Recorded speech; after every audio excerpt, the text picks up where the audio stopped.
Queridos hermanos, estamos juntos de nuevo en el día del Señor para leer su palabra, para juntos meditar sobre ella en este pasaje tan importante y extenso que comprende los capítulos 13 al 17 del Evangelio según San Juan. Ahora nos toca el capítulo 14, el versículo 24, y vamos a ir hasta el versículo 31. Entonces yo leo, pero sería bueno que ustedes sigan en sus propias Biblias. El que no me ama, no guarda mis palabras, y la palabra que habéis oído no es mía, sino del Padre que me envió. Os he dicho estas cosas estando con vosotros. Mas el Consolador, el Espíritu Santo, a quien el Padre enviará en mi nombre, Él os enseñará todas las cosas y os recordará todo lo que yo os he dicho. La paz os dejo, mi paz os doy. Yo no os la doy como el mundo la da. No se turbe vuestro corazón, ni tenga miedo. Habéis oído que yo os he dicho, voy y vengo a vosotros. Si me amarais, os habría regocijado, porque os he dicho que voy al Padre, porque el Padre mayor es que yo. Y ahora os he dicho antes que suceda, para que cuando suceda, creáis. No hablaré ya mucho con vosotros, porque viene el príncipe de este mundo, y él nada tiene en mí. Mas para que el mundo conozca que amo al Padre, y como el Padre me mandó, así hago. Levantaos, vamos de aquí. Oremos. Nuestro Padre Celestial, muchas gracias por el testimonio de tu palabra. Gracias por las palabras de nuestro Señor y Salvador Jesucristo, que conociendo muy bien nuestra naturaleza, habló con los discípulos de tal forma que nosotros pudiéramos entender y aprovechar de lo que tú les enseñaste a ellos. Gracias, Señor. Gracias, bendito Padre. En el nombre de Jesús. Amén. Por favor, recordemos que estamos diciendo que el Señor Jesús estaba reunido con los discípulos. Se reunió para la celebración de la Pascua. La cena de la Pascua se efectuó realmente no con la familia como era costumbre, sino con el grupo de discípulos que nos permite imaginarnos que nosotros también somos parte de eso, que estamos invitados y que podemos aprovechar esta invitación. Y por tanto, la palabra de Jesús también nos llega. Entonces todo comienza en este párrafo cuando el Señor dice algo en forma negativa, aunque con doble negación. Esto es lo que dice: el que no me ama, no guarda mis palabras. También se puede decir lo mismo en forma positiva: el que me ama, guarda mis palabras. Y eso es lo que ya les ha dicho previamente en ese discurso que es el que estamos repasando. Pero ahora está en forma negativa justamente para darle la fuerza de lo absoluto. Entonces, el principio es: el que me ama, guarda mis palabras; el que no me ama, no guarda mis palabras. ¿Por qué es tan importante guardar la palabra de Jesús? Simplemente porque el Señor Jesús está diciendo que es la palabra de Dios. Esto lo hace a través de una negación absoluta hiperbólica. Quiere decir que está enfatizando tanto el asunto que llega a decir algo que no es exacto en cuanto a la realidad. Porque obviamente las palabras de Jesús son sus palabras. Entonces, ¿por qué dice él que no son sus palabras, que lo que él ha hablado no es su palabra? Está hablando del origen. Lo que está diciendo es, esto no nace en mí, no lo estoy inventando yo, no surge en este momento, sino por el contrario, yo lo he escuchado del Padre y lo estoy retransmitiendo. Por tanto, tiene autoridad absoluta. Otra vez, Jesús está diciendo que lo que él estaba hablando realmente correspondía a Dios, al Padre Celestial. Y luego aclara algo más que tiene que ver con todo este asunto de la Santa Trinidad. Les dice, os he dicho estas cosas estando con vosotros. El hecho de que Jesús estuviera con ellos y por tanto con nosotros por extensión es el cumplimiento de su propio ser, de su propio nombre. Jesús es Emmanuel, que quiere decir Dios con nosotros. Así que Jesús es Dios en medio de la humanidad. Es Dios con el hombre. Eso es lo que dice también el primer capítulo de este mismo evangelio. A Dios nadie le dio jamás. El unigénito Dios que está en el seno del Padre, Él le ha dado a conocer. ¿Cómo? Dice el versículo 14. Aquel verbo fue hecho carne y habitó entre nosotros. Ese es el asunto, que Dios en Jesús, el hombre, sin dejar de ser Dios, aunque renunció a sus prerrogativas, a su gloria, momentáneamente, Él manifestó la gloria del Padre con el mero hecho de estar con nosotros. Y cuando habló, lo hizo desde el corazón mismo del Padre Celestial, desde su mente. Por eso les dice, estas cosas os he hablado estando con vosotros. Pero ahora, él acababa de anunciar que ya no iba a estar con ellos, que se iba a ir en breve y que un día iba a regresar. ¿Qué pasaría en medio de ese tiempo? Entre el momento en que ascienda a los cielos y regrese, ¿qué es lo que estamos esperando? Pues algo maravilloso acontecería. Esta es la promesa. Versículo 26 del capítulo 14 que estamos leyendo del Evangelio según San Juan. Dice, mas el Consolador, el Espíritu Santo, a quien el Padre enviará en mi nombre, Él os enseñará todas las cosas y os recordará todo lo que yo os he dicho.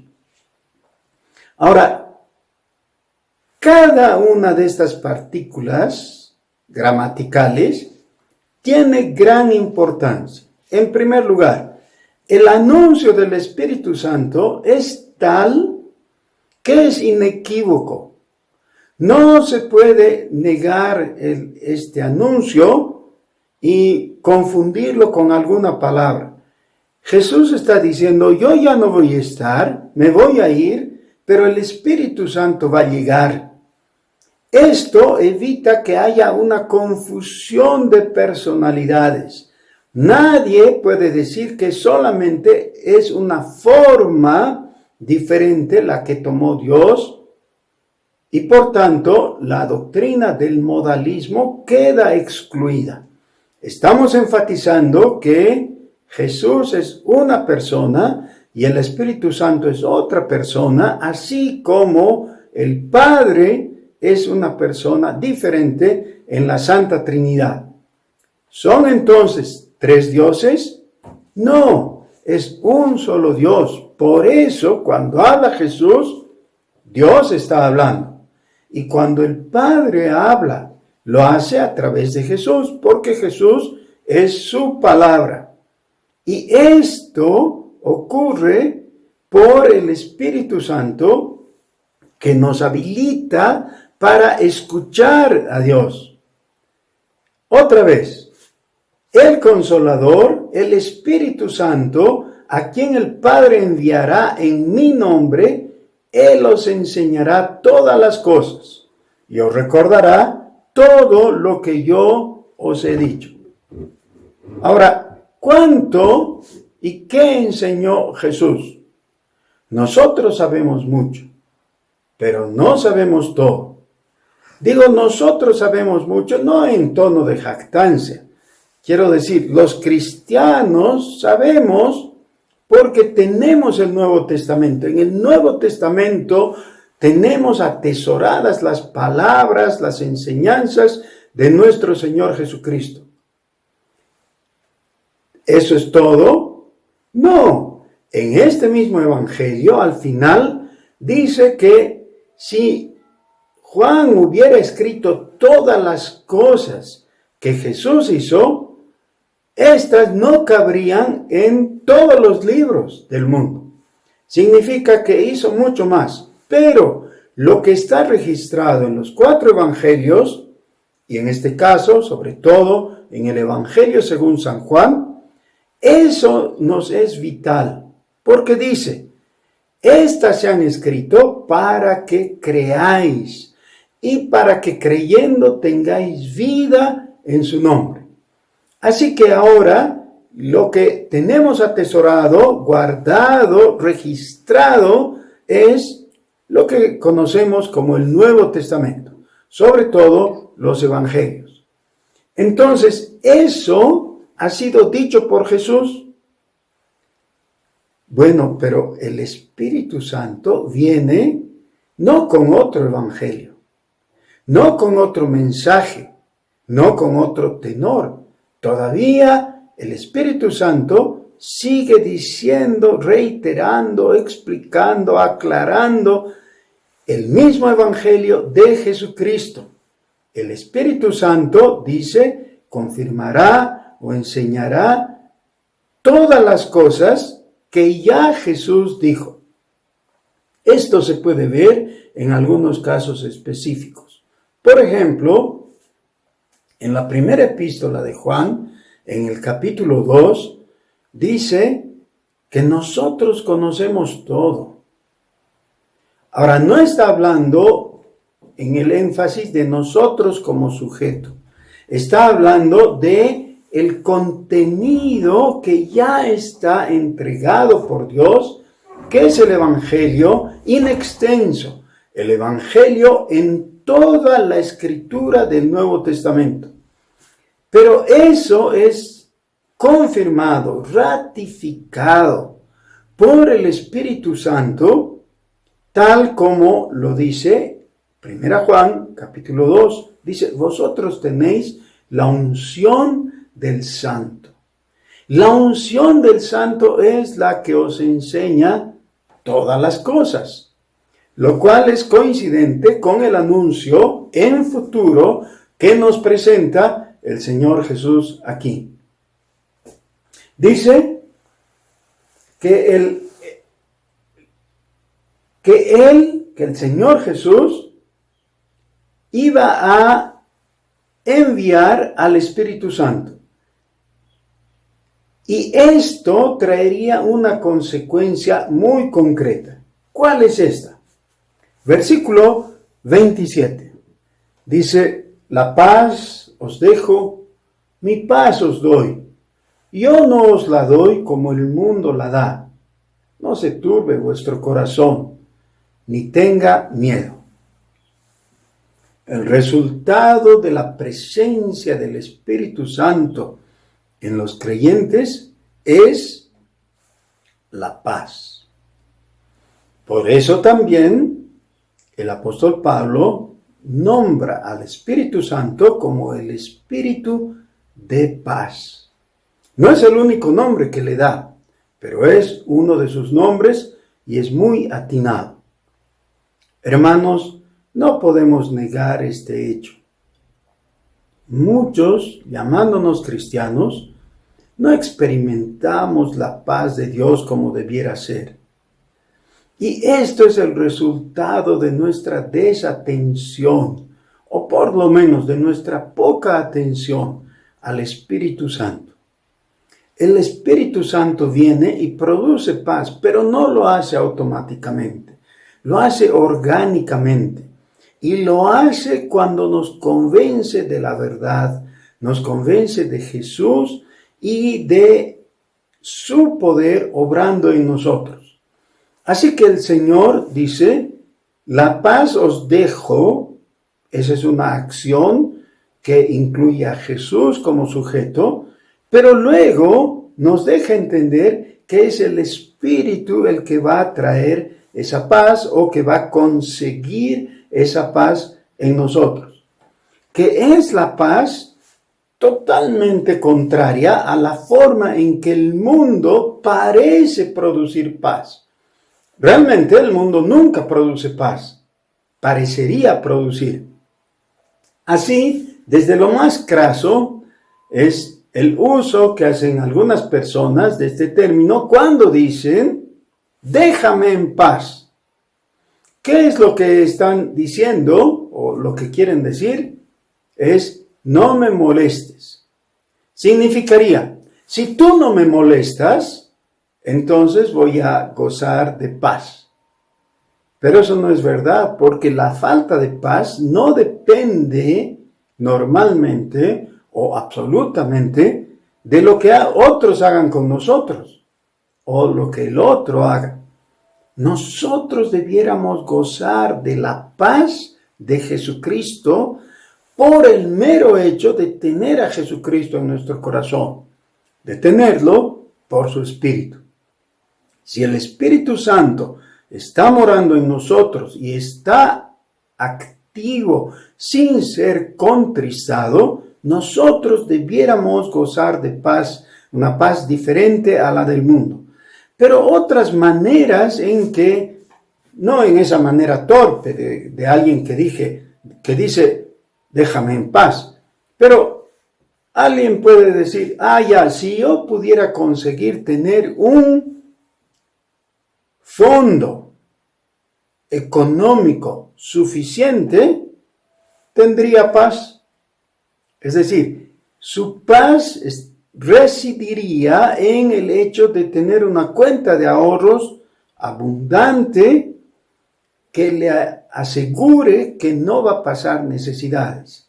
Esa es una forma de ver las cosas equivocada, porque ahora más que todo, en esta época de cuarentena, nos damos cuenta que podemos conseguir algunas cosas con dinero, pero no todo. Y quizás no lo más importante. Estamos aislados y estamos impedidos de circular, de encontrarnos, de en algunos casos brindarnos mutuamente un abrazo. Hay susceptibilidad, hay temor. ¿Y cómo podría arreglar todo eso el dinero? Claro que no puede. Personas importantes, muy solventes, ya han muerto. No han podido conseguir salud con su dinero. No se puede conseguir libertad y no se puede conseguir otras cosas fundamentales. Pero el Espíritu Santo no trae la paz de la forma que el mundo la ofrece o promete o fracasa en brindarla. Por eso, el apóstol, que al comienzo del versículo ha dicho, nos ha mostrado las palabras de Jesús, ahora las está reiterando. Jesús dijo en el comienzo del capítulo 14, no se turbe vuestro corazón.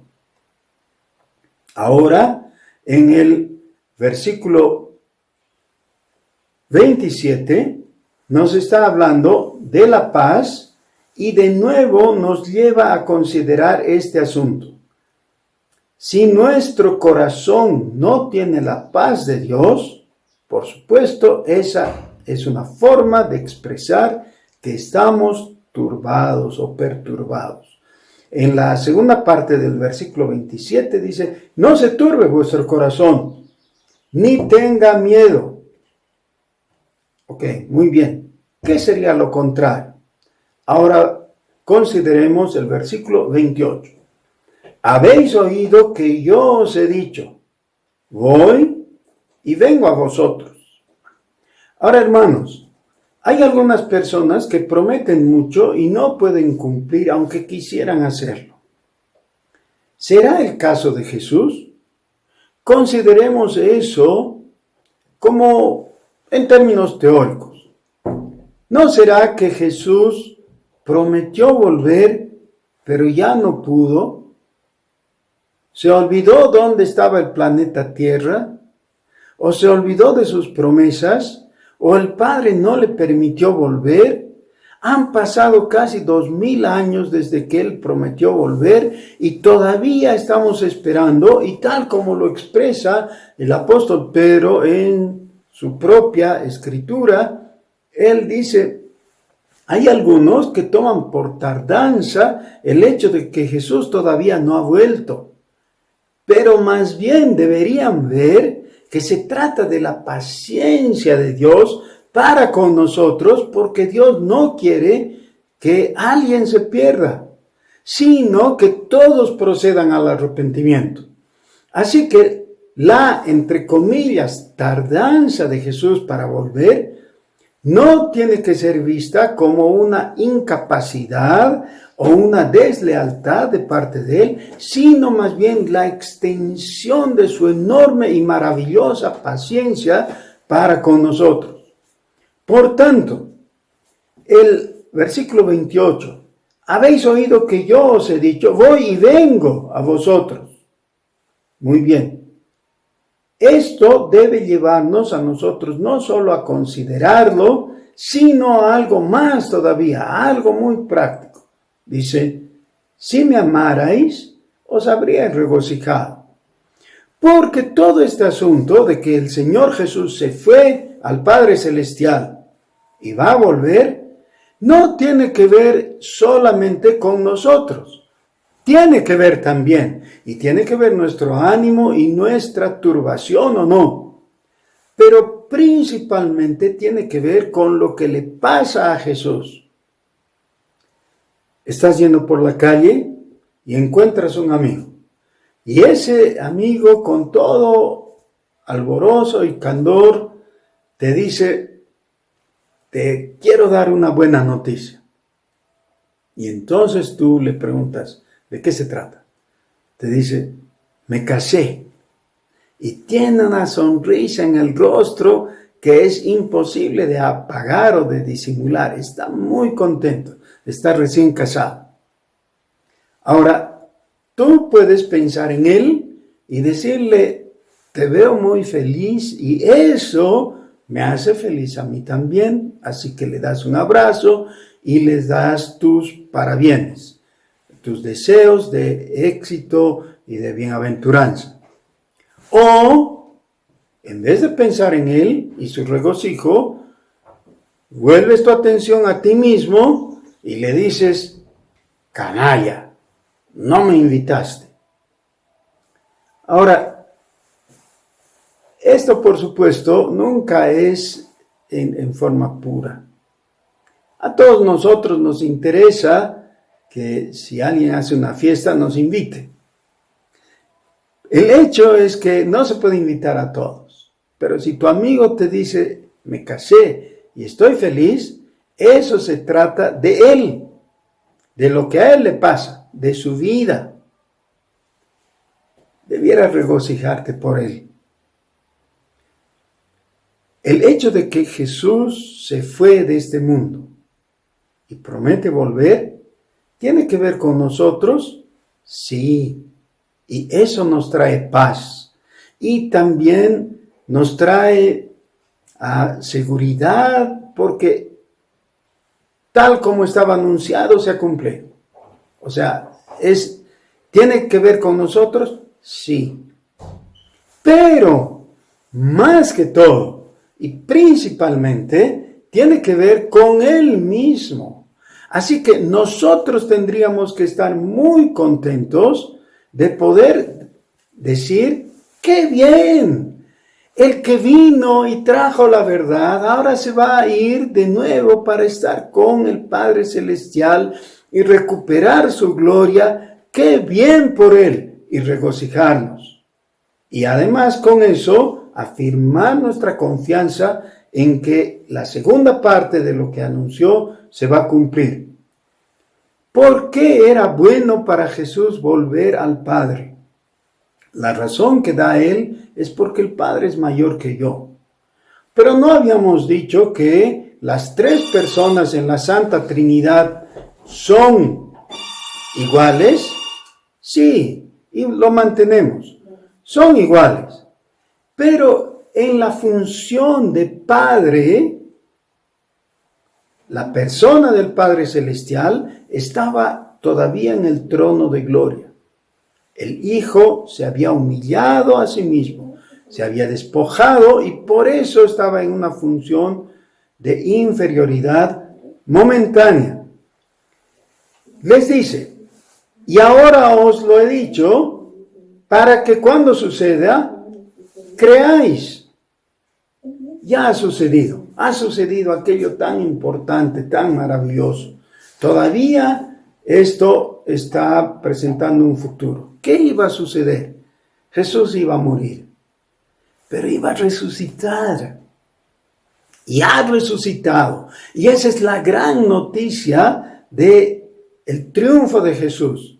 La forma en que el Padre mostró que estaba aceptando que la obra estaba concluida, bien hecha, exitosa y perfecta, es que el Padre lo acogió y lo recibió en gloria. Y ahí está con el Padre Celestial. Por eso, nosotros seríamos muy tontos de no creer, de no confiar en eso. Nosotros creemos en la resurrección y en la ascensión de Cristo. Por eso podemos afirmar en nuestros corazones, Él va a volver. Él va a volver.